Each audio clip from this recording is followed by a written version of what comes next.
महाराष्ट्र में आया शुरुआती रुझान, किस पार्टी की बड़ी टेंशन, किसके लिए राहत के संकेत। महाराष्ट्र में लोकसभा चुनावों की गिनती जारी है। सुबह 9:30 बजे तक शुरुआती रुझानों के मुताबिक बीजेपी 7 सीटों पर आगे चल रही है। शिंदे गुट भी 7 सीटों पर आगे चल रही है।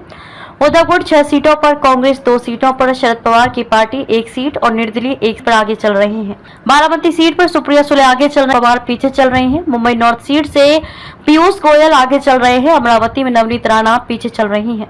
आपको बता दें कि महाराष्ट्र में मुकाबला एनडीए और इंडिया गठबंधन के बीच है। महाराष्ट्र में इंडिया को महाविकास अघाड़ी और एनडीए को महायुति के नाम से जानते हैं। महायुति में शिवसेना, बीजेपी और अजित पवार शामिल हैं। वहीं इंडिया गठबंधन में शरद पवार, उद्धव ठाकरे और कांग्रेस शामिल हैं।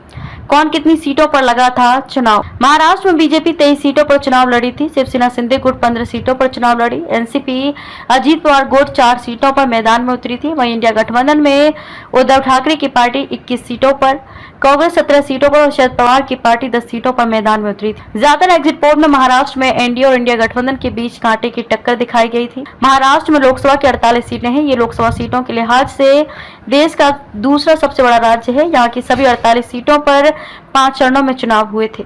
सभी दलों ने लोकसभा चुनाव जीतने का दावा किया है। धीरे धीरे जैसे जैसे गिनती आगे बढ़ेगी, तस्वीर साफ होती जाएगी।